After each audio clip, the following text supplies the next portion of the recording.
Hey guys, my name is Loveless, and this time we are getting another one. It's not really crack fic. This one's just 100% fluff, like tooth rotting fluff. Like I was just, yeah. If you're in a bad mood, and you like shipping some of the characters, yeah, the wholesomeness of the story will maybe make your day a little better. So that's nice. Okay, so this one is called Don't Let the Bed Bugs Bite by orphan underscore account. Which like it's so adorable. Okay, let's get straight into it. Papa, are you still awake? A tiny blob of blue silence shuffled into her dad's bedroom. She was carrying a stuffed bear in her arms. Her hair was glowing a bright shade of blue, and her skin was glowing a soft blue color as well. Hmm? Kanna? What's wrong, baby? Izuku stirred softly. He sat on his elbow and watched the little girl sniffle. A roar of thunder, and she came running into his arms. The weather's scaring you?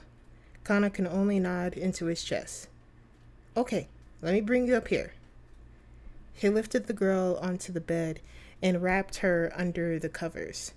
The rain kept pouring outside as the thunder rolled. Soon, Izuku felt a wet spot on his shirt. Sweetheart, are you crying? Maybe. The blue-haired girl sniffled. It's scary, Papa. She stuffed her face into his chest harder, trying to bury herself in the big man. Kanna was too small compared to him. Then again, Izuku was a 35-year-old pro hero, and Kanna was only 4. It's okay, Bunny. Do you want me to tell you a story? Izuku quietly asked. The city lights gave a pale glow into the room, and the cars below sounded like white noise. Kanna nodded her head. He combed his fingers through her hair and told her a story of a princess who fought dragons and was in love with a village boy. Unsurprisingly, she loved heroes just like her dad, but she also adored fairy tales. It probably came from the time Mina bought her a giant storybook that featured many princesses and dragons. Kanna loved hearing about faraway lands that had magic, which is very different from quirks, according to her.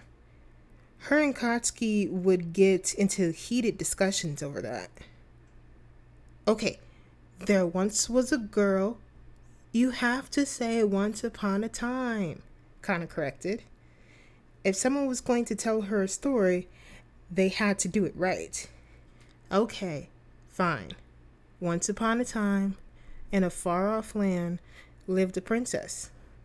She was very kind and generous, and was able to use magic.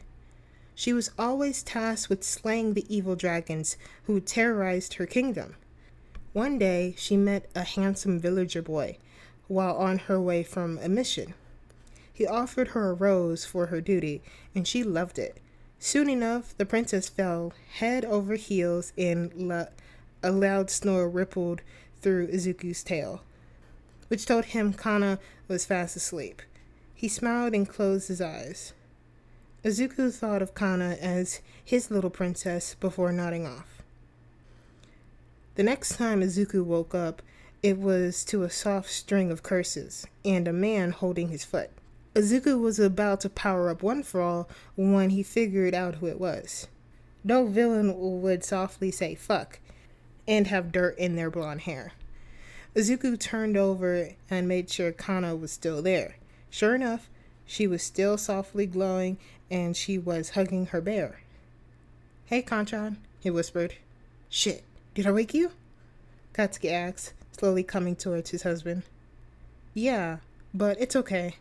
Izuku rubbed his eyes, getting the tiredness out of them. What's she doing? Nightmare? Katsuki whispered, grabbing a towel. No, it was the thunder. She couldn't sleep, so I told her a story. Katsuki nodded and made his way into the shower. He never liked getting into bed all dirty because it made him feel gross. Izuku always told him that he was being stupid. The blonde had the door cracked. He did it to make sure his family was safe. If something happened to them, he'd literally kill anyone in his way. Izuku liked hearing the running water. When they were first married, Izuku would get really stressed out after work. To help him, Katsuki had taken showers with him and would sometimes massage his back. They still did that sometimes, but only when Kanna was sleeping over her uncle's or aunt's houses. He smiled fondly at the memory. "Hey," the explosive hero whispered upon stepping into the room. "Did you guys sleep much before I walked in?" "Yeah, I doubt you woke her up." Izuku watched the way his husband aggressively rubbed his towel over his head. Sometimes he still reminded him of the 15-year-old Kachan. "What do you mean? I've been awake this whole time." A tiny voice piped up. The pair turned over to see Kanna's blue pigtails glowing bright as the girl was wide awake. "Kanna, go back to sleep," Izuku chastised. "Hi, Daddy." It fell on deaf ears, since the girl climbed over to greet her other dad. "Hey, Firecracker. What you doing up so late?" Katsuki picked her up into his arms. "I could ask you that, too," Kanna giggled. "Touché." Izuku couldn't help but smile at the scene. It always made his heart squeeze when he saw the two of them happy together. "You shouldn't encourage her," Izuku teased. "She's gonna keep staying up past her bedtime." "Ah, boo." The blonde smirked as he bent down to kiss his husband. "Yuck, boys are gross," Kanna exclaimed in disgust at the scene. The two laughed at this. "I'd rather kiss a frog. Wait, no, a princess. Those are pretty." So you want to kiss a princess when you're older?" Izuku asked. "You know, that would mean that you'd both be princesses." Kanna's face lit up with excitement. "You can do that?" "Of course you can. Auntie Mina and Auntie Jiro do it all the time," Katsuki responded. "I'm gonna kiss a princess? Yay!" the glowing girl happily chirped. "Maybe you can have Dunce Face as a horse. Gotcha!" Izuku slapped Katsuki as he was snickering at the thought.